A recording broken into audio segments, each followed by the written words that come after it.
Hi friends, ಇವತ್ತಿನ ವಿಡಿಯೋದಲ್ಲಿ ನಾವು ಪಿ ಎಮ್ ಕಿಸಾನ್ ಸಮ್ಮಾನ್ ನಿಧಿ ಯೋಜನೆಯ 19ನೇ ಕಂತಿನ ಹಣ ಯಾವಾಗ ಬರುತ್ತದೆ ಮತ್ತು ಮೊನ್ನೆ ಒಂದು ಪತ್ರಿಕೆಯಲ್ಲಿ ಬಂದ ವಿಚಾರವನ್ನು ಸೋಷಿಯಲ್ ಮೀಡಿಯಾದಲ್ಲಿ ವೈರಲ್ ಆಗ್ತಾಯಿತ್ತು. ಅದು 18ನೇ ತಾರೀಕಿಗೆ ಈ ಒಂದು ಪಿ ಎಮ್ ಕಿಸಾನ್ ಸಮ್ಮಾನ್ ನಿಧಿ ಯೋಜನೆಯ ಹಣವು ಬರುತ್ತದೆ ಎಂದು. ಆದರೆ ಅದು ಫುಲ್ ಫೇಕ್ ಆಗಿದೆ. ಯಾಕೆಂದರೆ ಅದರ ಸತ್ಯಾವಸ್ಥೆ ಈ ವಿಡಿಯೋದಲ್ಲಿ ನಾನು ತೋರಿಸಲಿದ್ದೇನೆ. 18ನೇ ತಾರೀಕಿಗೆ ಯಾವ ಕಾರ್ಯಕ್ರಮವನ್ನು ಆಯೋಜಿಸಲಾಗಿತ್ತು ಎಂಬುದರ ಬಗ್ಗೆ ಇವತ್ತಿನ ವಿಡಿಯೋದಲ್ಲಿ ನಾವು ಚರ್ಚಿಸಲಿದ್ದೇವೆ. ಅದಕ್ಕಿಂತ ಮೊದಲು ಯಾರ್ಯಾರು ಸಬ್ಸ್ಕ್ರೈಬ್ ಮಾಡ್ಕೊಂಡು ದಯವಿಟ್ಟು ಸಬ್ಸ್ಕ್ರೈಬ್ ಮಾಡ್ಕೊಳ್ಳಿ. ಹಾಗೆ ವಿಡಿಯೋ ಇಷ್ಟವಾದರೆ ಪ್ಲೀಸ್ ಲೈಕ್ ಕೂಡ ಮಾಡಿ ಫ್ರೆಂಡ್ಸ್. ಮತ್ತು ಇದುವರೆಗೆ ಯಾರ್ಯಾರು ಸಬ್ಸ್ಕ್ರೈಬ್ ಮಾಡಿದ್ದೀರಾ ಮತ್ತು ನಮ್ಮ ಚಾನಲ್ಗೆ ಲೈಕನ್ನು ಕೊಡ್ತಾ ಇದ್ದೀರಾ ಅಂಥವರಿಗೆಲ್ಲರಿಗೂ ನಮ್ಮ ತುಂಬ ಹೃದಯದ ಧನ್ಯವಾದಗಳನ್ನು ಅರ್ಪಿಸುತ್ತಾ ಬನ್ನಿ ವಿಡಿಯೋವನ್ನು ನಾವು ಶುರು ಮಾಡೋಣ. ಕೇಂದ್ರ ಸರ್ಕಾರದ ಒಂದು ಬೃಹತ್ ಯೋಜನೆಯಾದ ಪಿ ಎಮ್ ಕಿಸಾನ್ ಸಮ್ಮಾನ್ ನಿಧಿ ಯೋಜನೆಯು ತನ್ನ 18ನೇ ಕಂತನ್ನು ಪೂರೈಸಿ ಈಗ 19ನೇ ಕಂತಿಗೆ ಕಾಲಿಡ್ತಾ ಇದೆ.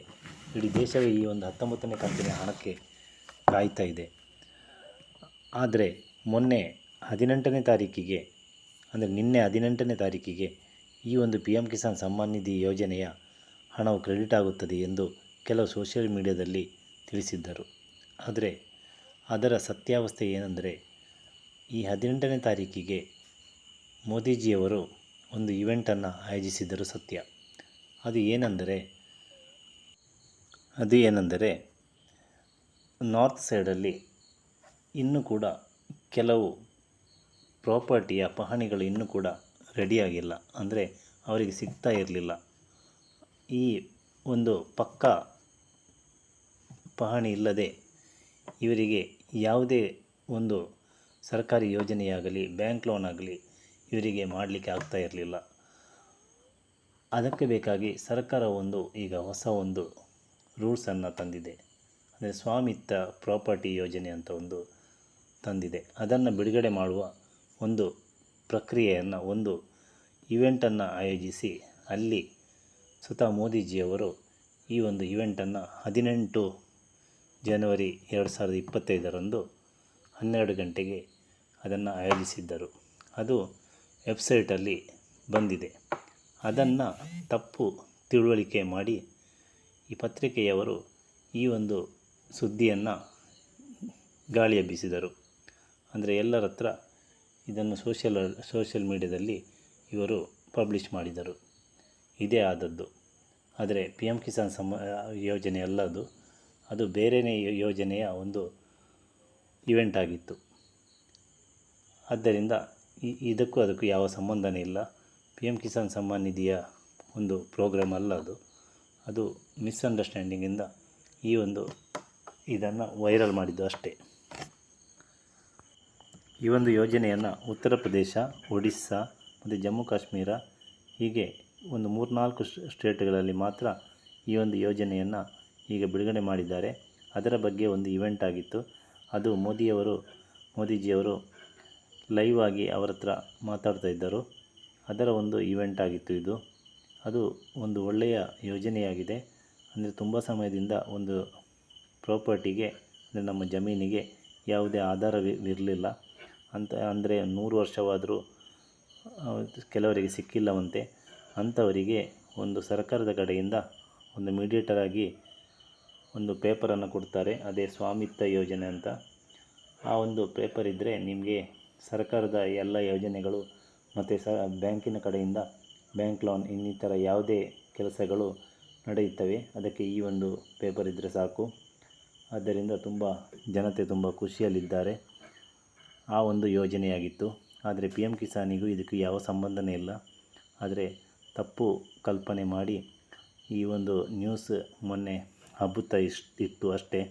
ಆದರೆ 18ನೇ ತಾರೀಕಿಗೆ ಪಿ ಎಮ್ ಕಿಸಾನ್ನ ಯಾವುದೇ ಹಣವು ಬಿಡುಗಡೆಯಾಗಿಲ್ಲ.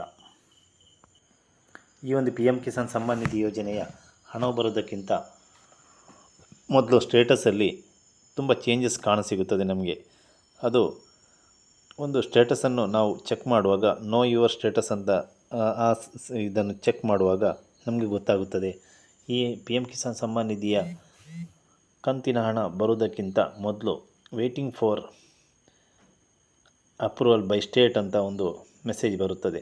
ಅದು ಬಂದರೆ ಮಾತ್ರ ಈ ಹಣವು ಬಿಡುಗಡೆಯಾಗುವ ಒಂದು ಸಿದ್ಧತೆಯಲ್ಲಿ ಸರ್ಕಾರ ಇದೆ ಎಂದು ಅರ್ಥ. ಅಂದರೆ ನಮ್ಮ ಕಡೆಯಿಂದ, ಕೇಂದ್ರದ ಕಡೆಯಿಂದ ಎಲ್ಲ ಕೆಲಸವನ್ನು ನಾವು ಮಾಡಿದ್ದೇವೆ. ಇನ್ನೊಂದು ಸ್ಟೇಟಿನಿಂದ ಒಂದು ಅಪ್ರೂವಲ್ ಬರಬೇಕಷ್ಟೇ. ಬಂದ ತಕ್ಷಣ ನಾವು ಇವೆಂಟನ್ನು ಯಾವಾಗ ರೆಡಿ ಮಾಡಿ ನಂತರ ಈ ಹಣವನ್ನು ನಾವು ಬಿಡುಗಡೆ ಮಾಡುತ್ತೇವೆ ಎಂದು ಅರ್ಥ.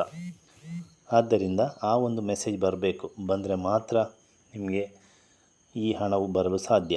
ಆದರೆ ನೀವು ಯಾವುದೇ ಸೋಷಿಯಲ್ ಮೀಡಿಯಾದ ಯಾವುದೇ ಒಂದು ಮೆಸೇಜ್ಗೆ ನೀವು ಕಿವಿ ಕೊಡಬೇಡಿ. ನಿಮಗೆ ಮನೆಯಲ್ಲೇ ಕುಳಿತುಕೊಂಡು ನಿಮ್ಮ ಒಂದು ಸ್ಟೇಟಸನ್ನು ಚೆಕ್ ಮಾಡಿ ನಿಮಗೆ ಅದರ ಬಗ್ಗೆ ತಿಳಿದುಕೊಳ್ಳಬಹುದು. ಅದನ್ನು ಮನೆಯಲ್ಲೇ ಕುಳಿತು ನಿಮ್ಮ ಮೊಬೈಲ್ನಿಂದಲೇ ನೀವು ನೋಡ್ಬೋದು. ಇಲ್ಲಾಂದರೆ ನೀವು ಹತ್ತಿರದ CSC ಸೆಂಟ್ರಿಗೋ ಕೃಷಿ ಇಲಾಖೆಗೋ ಹೋಗಿ ಇದನ್ನು ನೀವು ಚೆಕ್ ಮಾಡಿಕೊಳ್ಬೋದು. ಈ ಸಲದ 19ನೇ ಕಂತಿನ ಹಣ ಮಾತ್ರ ಫೆಬ್ರವರಿ ಮೊದಲ ವಾರದಲ್ಲೇ ಬರಲಿದೆ.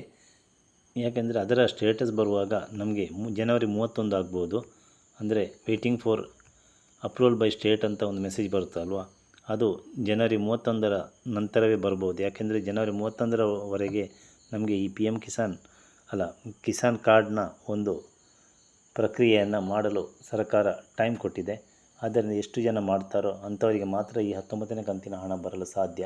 ಆದ್ದರಿಂದ ಅಷ್ಟೊಂದು ಟೈಮ್ ಕೊಟ್ಟಿದ್ದಾರಲ್ವ, ಜನವರಿ 31ರವರೆಗೆ. ಈ ಜನವರಿ 31ರ ವರೆಗೆ ಮಾಡಿದರೆ ಮಾತ್ರ ನಮಗೆ ಈ PM ಕಿಸಾನ್ 19ನೇ ಕಂತಿನ ಹಣ ಬರಲು ಸಾಧ್ಯ. ಆದ್ದರಿಂದ ಜನವರಿ 31ರ ನಂತರವೇ ಈ waiting for approval by state ಅಂತ ಆ ಮೆಸೇಜ್ ಇದಕ್ಕೆ ಬರುತ್ತದೆ, ವೆಬ್ಸೈಟಲ್ಲಿ ಕಾಣಸಿಗುತ್ತದೆ. ನಂತರ ಒಂದು 15 ದಿನಗಳ ಒಳಗಡೆ ನಮಗೆ ಈ ಹಣವು ಬರಲಿಕ್ಕೆ ಸಾಧ್ಯ. ಅಂದರೆ ಫೆಬ್ರವರಿ ಫಸ್ಟ್ ವೀಕಲ್ಲೇ 1ರಿಂದ 8 ತಾರೀಕಿನ ಒಳಗಡೆ ಈ ಒಂದು ಹಣವು 19ನೇ ಕಂತಿನ ಹಣ ಬರುತ್ತದೆ.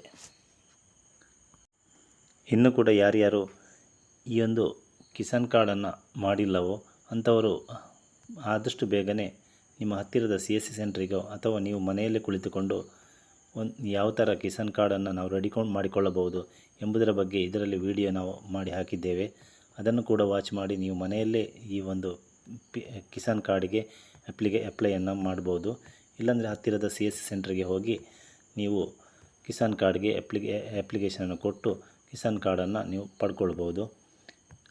ನಂತರ ನೀವು ಒಮ್ಮೆ ಸ್ಟೇಟಸ್ ಒಮ್ಮೆ ಪೂರ್ತಿ ಚೆಕ್ ಮಾಡಿ ಯಾವ ತೊಂದರೆ ಇದೆ, ನಿಮ್ಮ KYC ಕರೆಕ್ಟಾಗಿದೆಯಾ, ನಿಮ್ಮ ಫೋನ್ ನಂಬರ್ ಕರೆಕ್ಟಾಗಿದೆಯಾ, ನಿಮ್ಮ ನಂಬರ್ ಹೆಸರು ಕರೆಕ್ಟಾಗಿದೆಯಾ ಎಂಬುದನ್ನು, ಬ್ಯಾಂಕ್ ಸೀಡಿಂಗ್ ಕರೆಕ್ಟಾಗಿದೆಯಾ, ಜಮೀನಿನ ಪತ್ರ ಕರೆಕ್ಟಾಗಿದೆಯಾ, ಮತ್ತು ಈ ಕಿಸಾನ್ ಕಾರ್ಡ್ ನೀವು ಮಾಡಿದ್ದೀರಾ ಎಂಬುದರ ಬಗ್ಗೆ ಎಲ್ಲವನ್ನು ತಿಳಿದುಕೊಂಡು ನೀವು ಈ ಒಂದು ಯೋಜನೆಯ 19ನೇ ಕಂತಿನ ಹಣದ ಈ ಯೋಜನೆಯ ಫಲವನ್ನು ನೀವು ಪಡೆದುಕೊಳ್ಳಿ ಎನ್ನುತ್ತಾ ಈ ವಿಡಿಯೋವನ್ನು ಕೊನೆಗೊಳಿಸ್ತಾ ಇದ್ದೇನೆ. ಈ ವಿಡಿಯೋ ಇಷ್ಟವಾದರೆ ಪ್ಲೀಸ್ ಲೈಕ್ ಮಾಡಿ, ಶೇರ್ ಮಾಡಿ, ಸಬ್ಸ್ಕ್ರೈಬ್ ಮಾಡಿ.